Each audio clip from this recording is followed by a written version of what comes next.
Donald Cerrone versus Alexander Hernandez is this weekend on UFC on ESPN1. It's the main event of the prelims, I believe, which is weird. But when you think about it, I think they've done that because the prelims are going to be on TV and the main card is going to be on ESPN Plus, or the prelims are going to be on ESPN Plus. One of those two. So they want a star on each. So Donald Cerrone's fighting Alexander Hernandez. Very interesting. Let's go through their history a little bit. Off the top of the dome, Donald Cerrone last fought...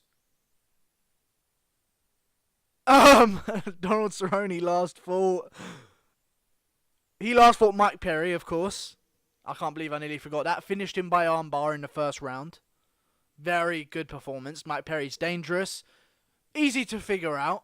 Once you I think now there's a blueprint to beat Mike Perry.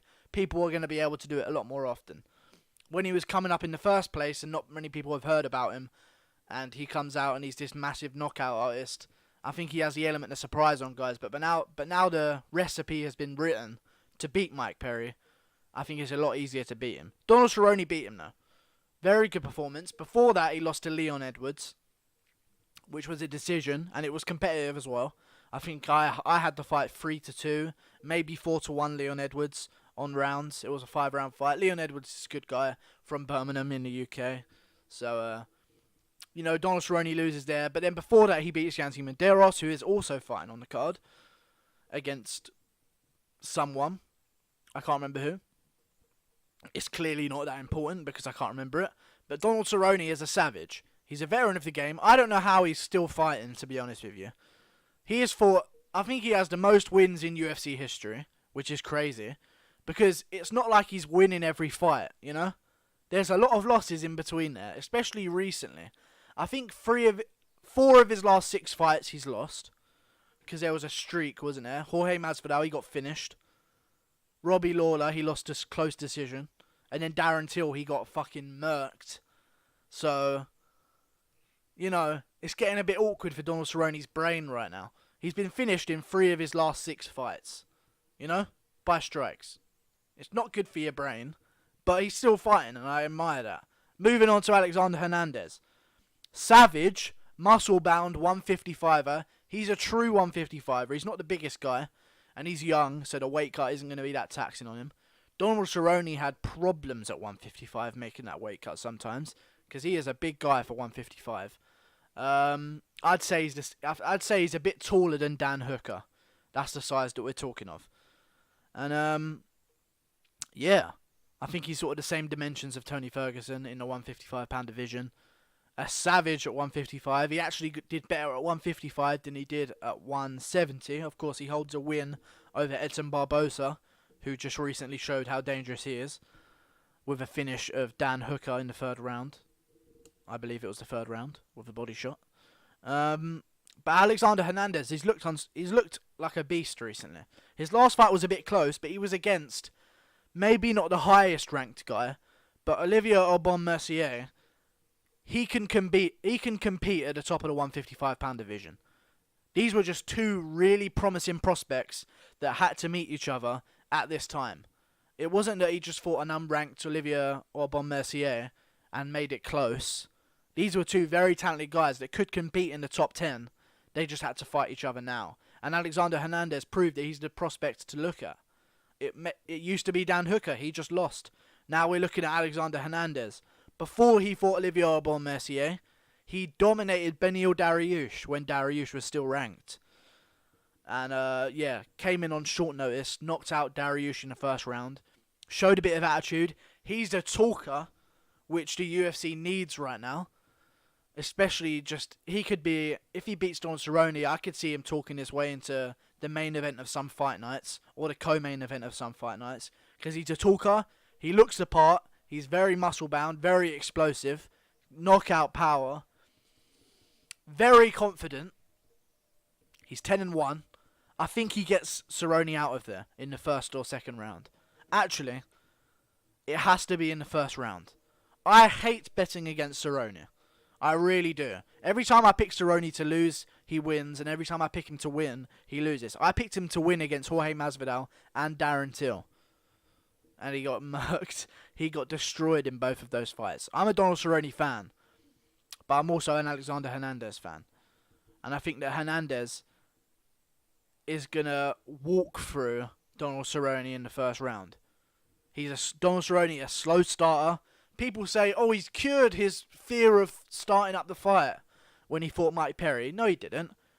It was timid for the first 4 minutes of that fight, and then he caught an armbar. You know, it's not like he come out and he's this new person who is no longer timid in the first round. He's still timid in the first round. And I think Alexander Hernandez is a bit more educated of a fighter than Mike Perry. And I think he's going to be able to put it on Donald Cerrone a bit more, because Mike Perry comes in and he wings massive overhands, coming from next door.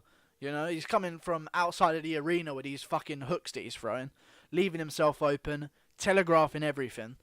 I mean, when you look at that fight, it's no surprise Donald Cerrone was able to get out the way of those very telegraphed shots. Alexander Hernandez is a bit more straight down the pipe explosiveness, whereas Mike Perry's more of a looping shot KO artist, whether it's with the elbow or the hook. Alexander Hernandez is a bit more off the spot, 0 to 100 acceleration power, you know? Straightforward, straight down the pipe, straight right hands, he's going to catch you with them, you know? And he can mix it up as well, he can wrestle. I mean, he had moments where he's grappling with Olivier Bon-Mercier, who is a grappling phenom in a 155-pound division, and he was okay down there, you know?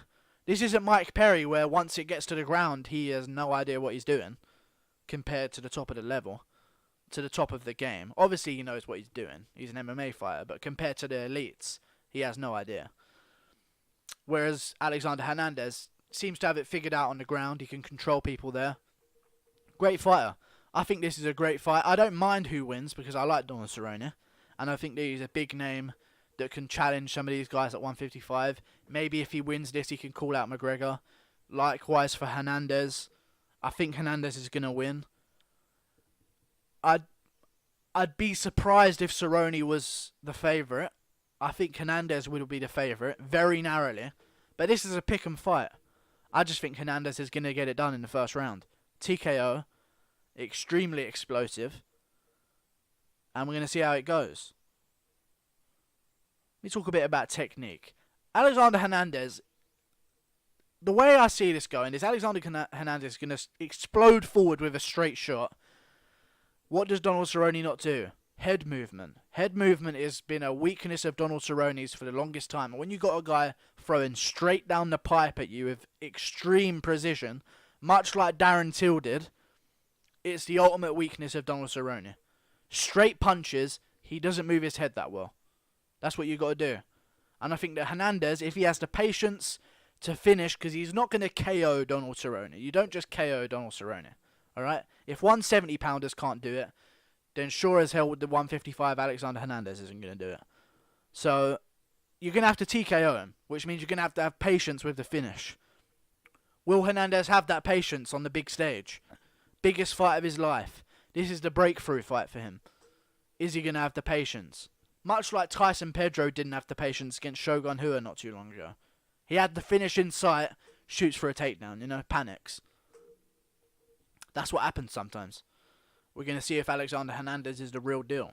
And if he is, hey, he's a talker as well, so I know he's got in his mind, which is why I'm excited for him to win if he does. I know he's got in his mind, Conor doesn't have a fight yet.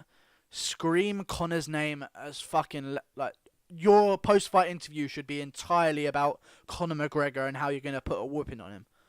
Alright? Good fights this weekend.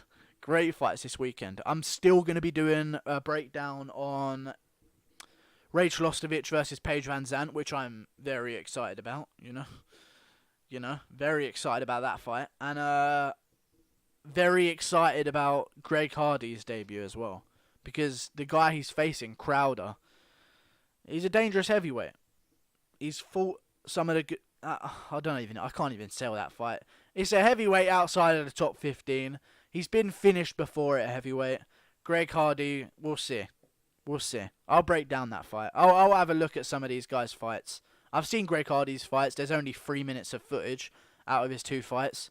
So it's not that hard to watch. I'll watch some Crowder highlights. And I'll give you guys my prediction on that as well. 10 minutes. on the clock. I'll see you later, guys. Thanks for watching. Like and subscribe. Videos coming hot and steamy until the... I've got videos until the midweek of March. So, yeah. The first week of March, I've got videos until. So, yeah. Stay tuned, boys. Like and subscribe. I'll see you in the comments.